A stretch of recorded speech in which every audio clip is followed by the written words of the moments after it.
Assalamualaikum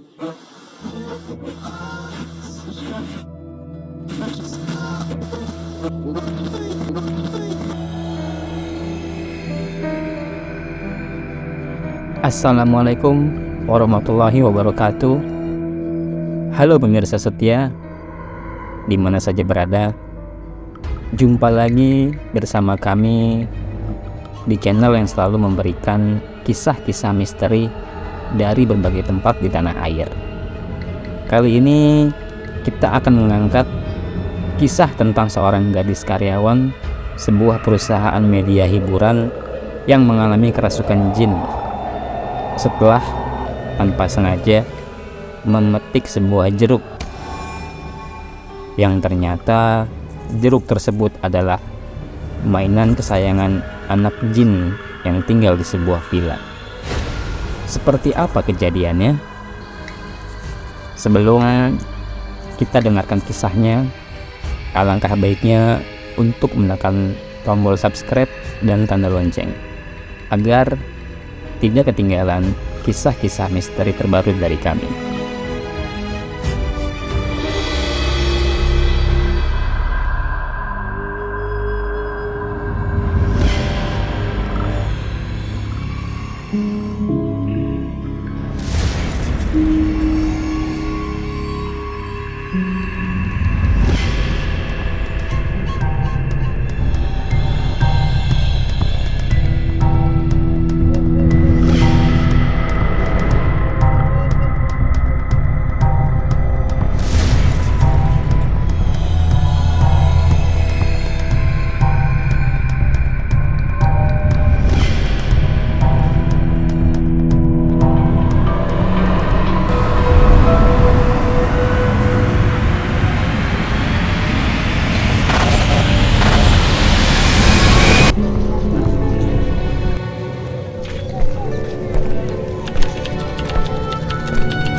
Siang itu, Sisi mendapat kabar kalau kantor tempat dia bekerja akan mengadakan outbound di sebuah villa milik owner perusahaan tempatnya bekerja.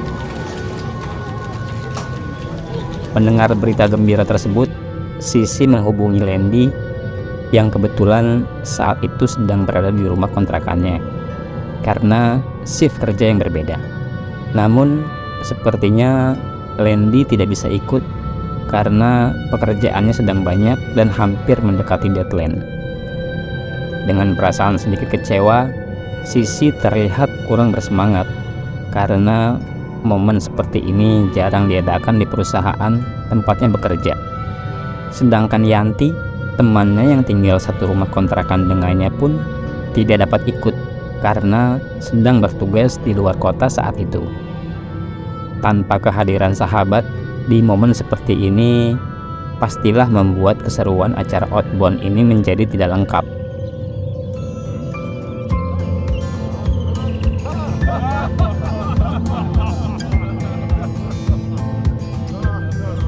Sabtu pagi, semua karyawan sudah berkumpul di kantor, bersiap untuk berangkat ke villa tempat berlangsungnya acara outbound tersebut. Sisi yang juga panitia dari kegiatan tersebut sibuk mempersiapkan logistik bersama panitia lainnya.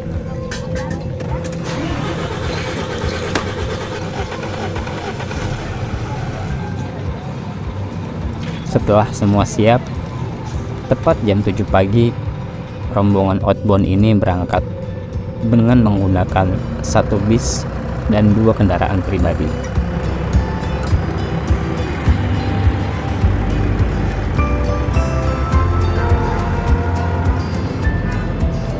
Acara outbound sendiri berlangsung selama 2 hari 1 malam di sebuah villa di kawasan Puncak Bogor. Di lokasi outbound tersebut terdapat 2 villa yang cukup besar, cukup untuk menampung seluruh karyawan yang hadir pada acara tersebut. Halamannya cukup luas, dikelilingi pohon pinus yang menjulang tinggi, membuat keberadaan villa tersebut menjadi semakin asri. Dan aroma daun pinus memberikan nuansa khas udara pegunungan.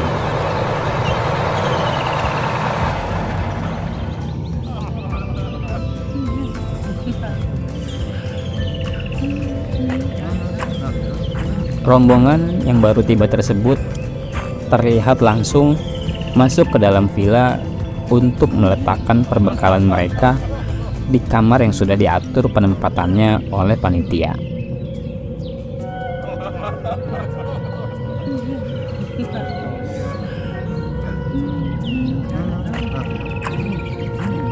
Setelah itu, mereka berjalan-jalan di sekitar villa, menikmati suasana pegunungan yang sejuk dan tenang, jauh dari hingar-bingar seperti kota Jakarta. Rasa lelah setelah menempuh perjalanan jauh seketika hilang setelah menghirup sejuknya udara pegunungan. Kebun-kebun sayur yang terhampar di sekeliling villa menambah indahnya pemandangan.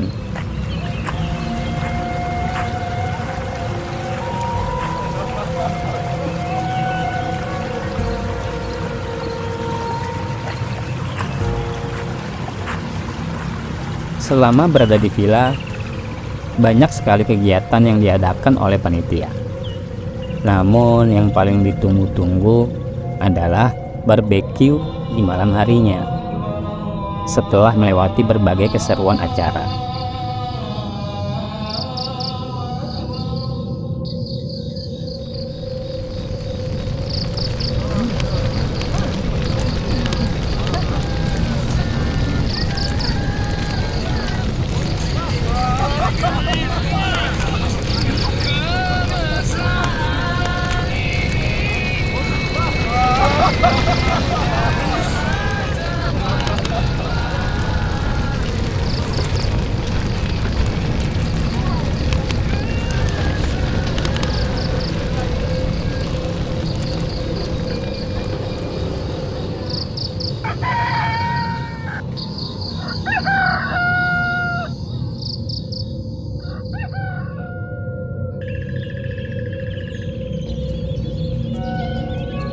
Minggu pagi memang tidak dibuat acara lagi. Para peserta outbound menikmati acara bebas. Ada yang asik bersantai, ada yang sibuk berburu oleh-oleh, dan ada juga yang sekedar jalan-jalan di areal perkebunan milik warga setempat. Sisi lebih memilih untuk bersantai menikmati suasana pegunungan yang sejuk di sekitar villa bersama dua orang temannya. Selain tanaman hias, banyak juga tanaman buah-buahan di sekitar halaman. Ada jeruk, jambu, mangga, dan tanaman lainnya yang tidak diketahui namanya karena sedang tidak berbuah. Setelah acara makan siang, rombongan karyawan tersebut bersiap untuk bertolak ke Jakarta. Sebagai panitia acara, Sisi dan panitia lainnya membereskan dapur dan mengumpulkan makanan yang masih banyak tersisa. Makanan tersebut ia bagi-bagikan kepada panitia yang lain untuk dibawa pulang.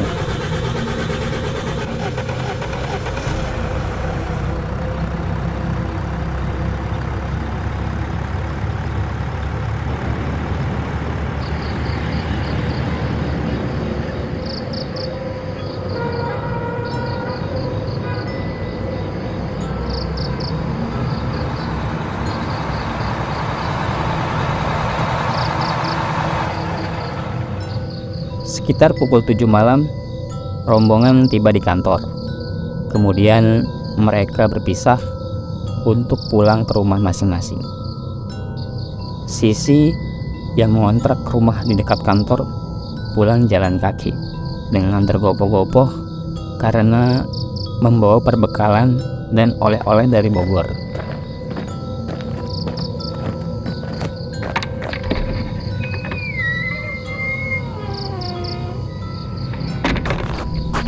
Tiba di rumah, Sisi langsung membersihkan diri dan merebahkan diri karena rasa capek yang luar biasa sehabis melaksanakan kegiatan outbound. Dalam posisi tiduran di kasur, Sisi menelpon Landy agar datang ke kontrakannya untuk makan.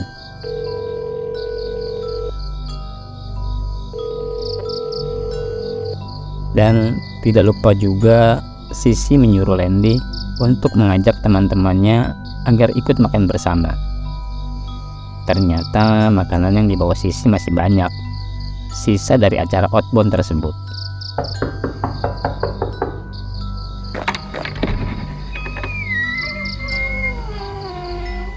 Tidak lama kemudian, Landy datang karena rumahnya hanya berjarak beberapa rumah dari tempat Sisi. Landy datang sendirian karena teman-temannya sudah pada makan. Tidak lama kemudian, Sisi menghidangkan makanan di ruang depan. Setelah semua dihidangkan, Sisi izin untuk tiduran karena badannya berasa lelah sekali.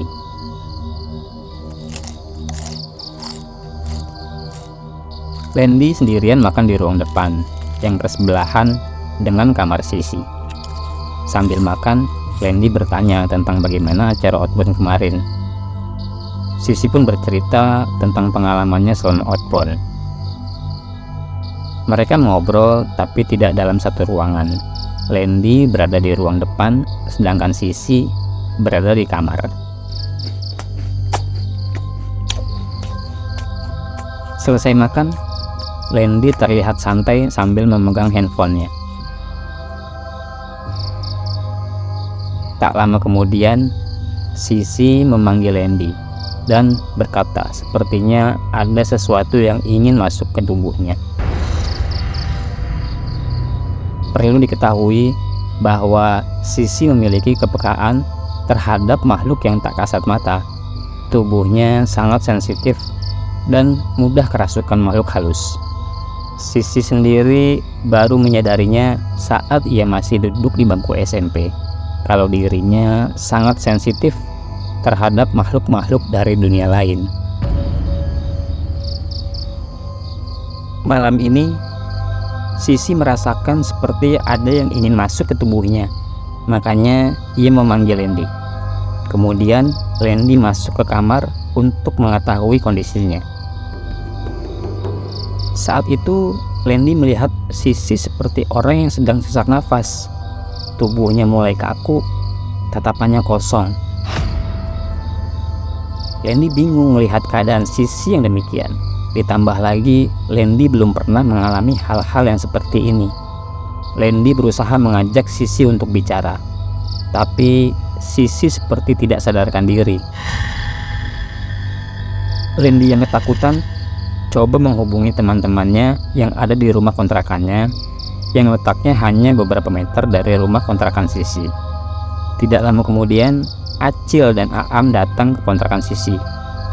Melihat kondisi Sisi yang seperti itu, mereka berdua pun tidak tahu harus berbuat apa. Sementara itu, tubuh Sisi menjadi semakin tegang dan kaku. Aam coba mengambil inisiatif.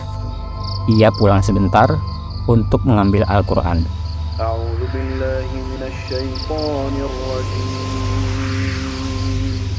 Aam mengaji di ruang depan dengan harapan kondisi ini akan segera berakhir. Sementara Aam mengaji, Acil dan Landy menemani Sisi di kamar.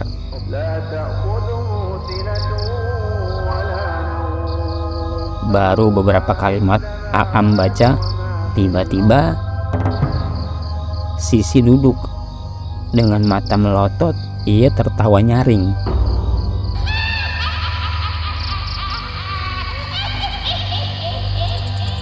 Matanya terbelalak menatap ke arah Landy. Dengan rambut keritingnya yang acak-acakan, membuat suasana semakin horor. Spontan saja, Landy dan Acil loncat karena kaget.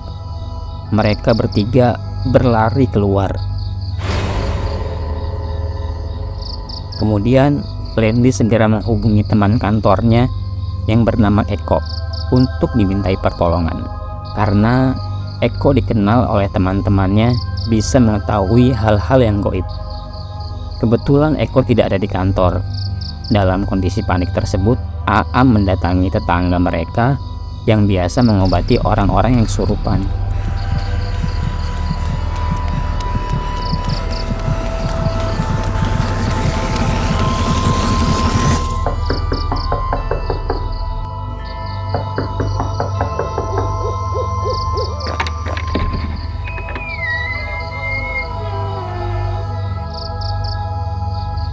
Tak lama kemudian si bapak itu datang. Sebut saja namanya Pak Barjo. Begitu datang, Pak Barjo langsung masuk ke kamar menemui Sisil. Didampingi Lendi dan Aam, Pak Barjo kemudian duduk di sebelah Sisi yang terlihat masih kaku. Badannya seperti orang kejang. Pak Barjo berdoa sambil tangannya memegang segelas yang berisi air putih. Selesai berdoa, Pak Barjo menyuruh Lendi memberikan air tersebut kepada Sisi. Lendi berusaha memberikan air tersebut kepada Sisi supaya segera diminum. Mulutnya tertutup rapat seolah menolak minum air yang sudah dibacakan doa tersebut.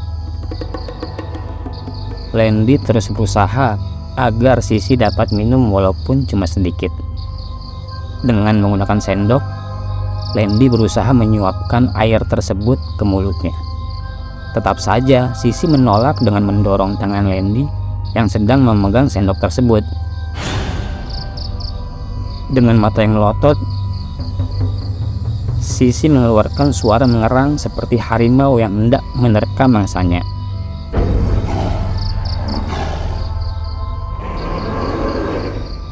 Dengan gigi yang terkatup rapat, suara erangan itu tidak berhenti, malah semakin keras terdengar.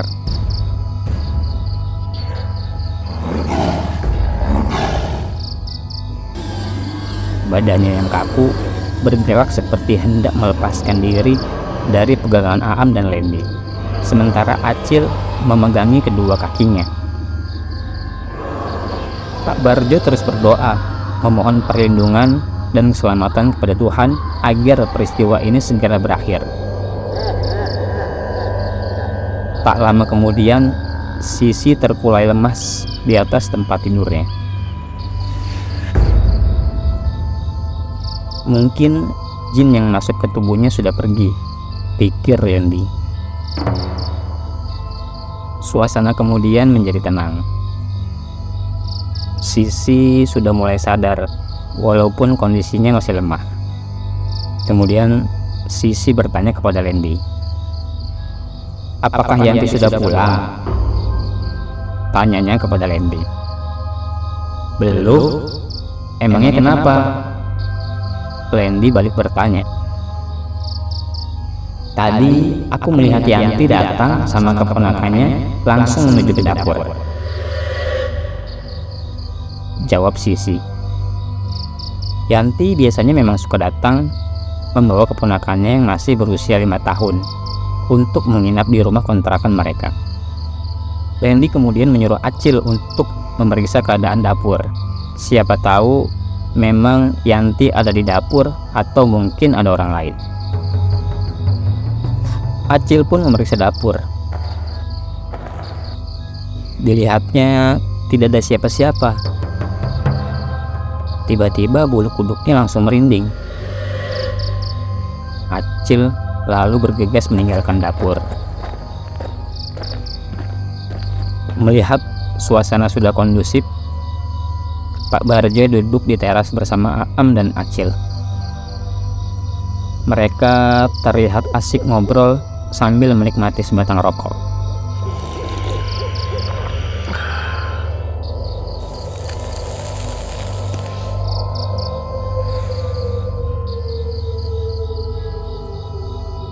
Sedangkan Lendi masih di dalam menemani Sisi. Belum habis rokok sebatang, tiba-tiba terdengar lagi suara perempuan tertawa nyaring melengking.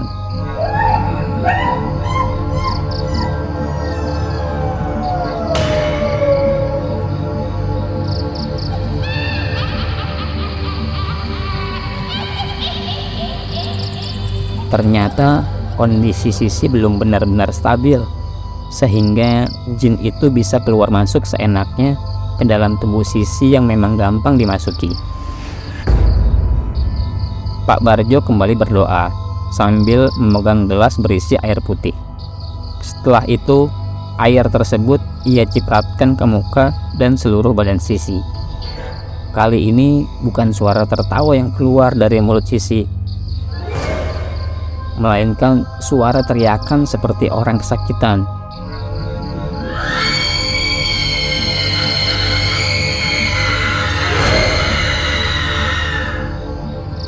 Kedua tangannya menutupi wajahnya, seolah mukanya seperti habis disiram air panas.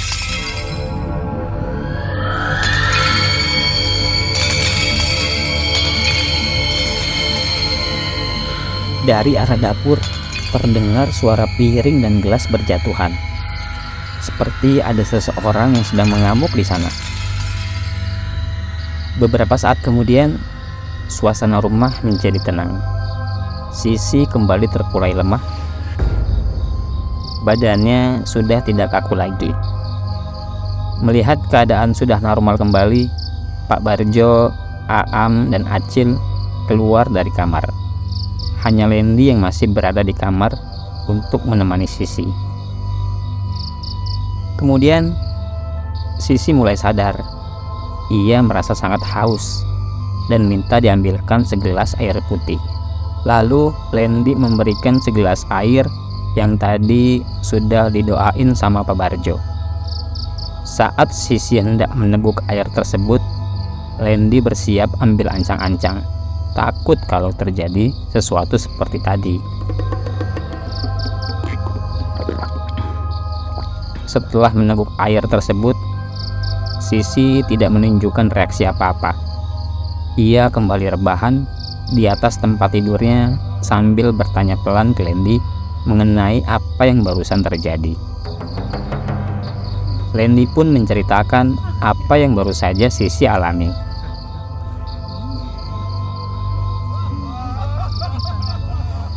Di luar rumah, warga semakin banyak berdatangan, mencari tahu apa yang sedang terjadi. Kemudian bapak yang punya rumah kontrakan tersebut pun datang. Setelah berbincang sejenak dengan Pak Barjo, si bapak yang punya kontrakan tersebut masuk ingin melihat kondisi Sisi. Si bapak tidak langsung masuk ke kamar. Ia hanya menjulurkan kepalanya saja di samping hordeng pintu kamar. Melihat kedatangan si bapak yang dengan tiba-tiba melongo dari balik hordeng, Sisi berteriak histeris ketakutan. Ternyata si bapak tersebut datang dengan wajah penuh bedak, sehingga seluruh wajahnya terlihat putih. Maklum, orang tua zaman dulu kan memang suka pakai bedak dingin. Semua yang hadir di tempat itu spontan kaget.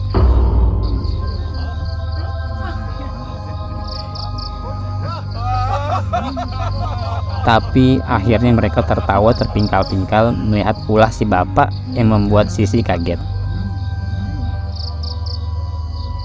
Untuk yang terakhir ini, sepertinya jin yang masuk ke tubuh Sisi sudah benar-benar pergi.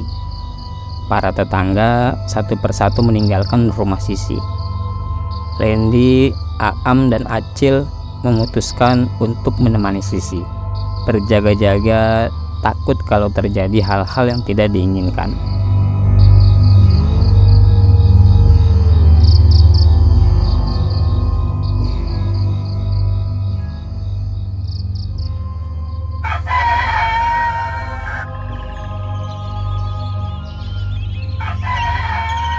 Dan sampai matahari terbit pun akhirnya keadaan Sisi tidak menunjukkan gejala yang aneh.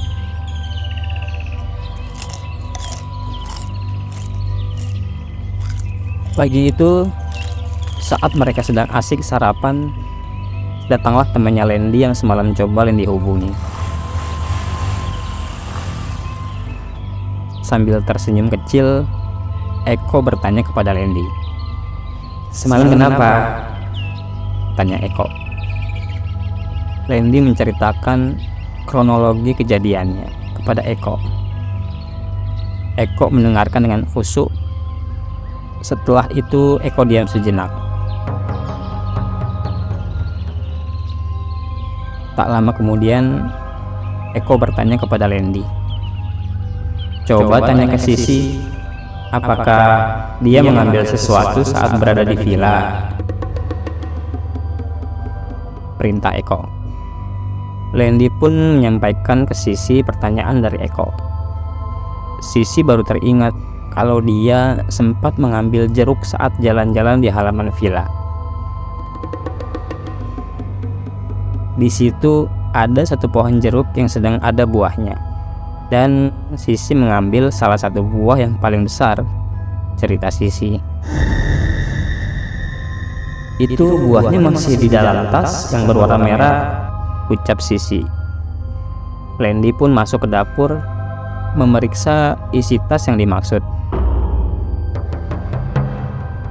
Dan benar saja, Lendi menemukan satu buah jeruk yang masih hijau. Lendi mengambil jeruk itu dan memberikannya kepada Eko. Eko mengambil jeruk itu dan memperhatikan dengan seksama. Jeruk tersebut masih berwarna kehijauan, tapi kondisinya bolong-bolong seperti habis dimakan ulat. Dan yang anehnya lagi, jeruk tersebut tidak berbau jeruk, melainkan bau amis. Lendi pun turut memperhatikan jeruk tersebut. "Ini nih yang jadi penyebab kejadian semalam," ujar Eko. "Jeruk ini mainan kesukaan anak jin yang tinggal di villa tersebut," lanjut Eko menjelaskan. "Terus, apa yang harus kita lakukan? Apakah harus kita pulangin ke sana?" tanya Lendi setengah panik. "Nggak perlu," kata Eko menenangkan Lendi. Kemudian Eko meminta secarik kain bekas ke Lendi. Lendi balik ke dapur mencari kain-kain yang tidak terpakai. Akhirnya ia menemukan lap yang sudah usang di dapur dan diberikannya kepada Eko. Eko segera mengambil lap tersebut dan menggunakannya sebagai bahan untuk membungkus jeruk tadi. Kemudian jeruk yang sudah terbungkus kain itu dimasukkan ke dalam kantong plastik. Eko langsung berpamitan pulang dengan motornya sambil membawa jeruk tersebut. Kira-kira 1 jam, Eko datang lagi dan minta dibuatkan segelas kopi.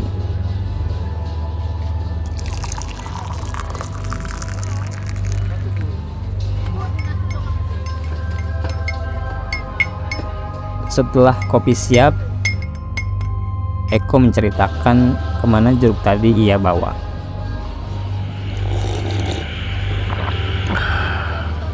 Ternyata jeruk itu dia lemparkan ke sungai yang tidak jauh dari tempat itu.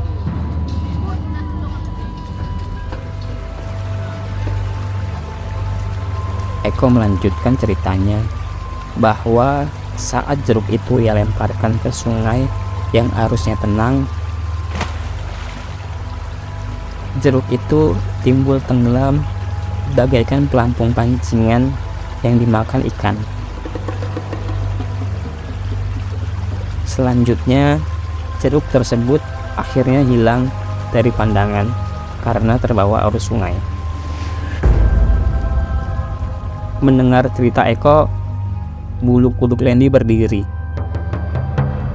Ia membayangkan saat jeruk itu timbul tenggelam di atas air, ada sosok yang tidak kelihatan sedang bermain-main dengan jeruk itu dengan wujud yang menyeramkan. Eko juga berpesan kepada teman-temannya yang ada di situ termasuk Sisi. Jika kita berada di suatu tempat, apalagi tempat-tempat yang sepi seperti villa ataupun tempat-tempat keramat yang sakral, janganlah kita mengambil sesuatu dari tempat itu tanpa seizin yang punya tempat. Hal ini dimaksudkan agar kita tidak mengalami hal-hal seperti yang dialami oleh Sisi.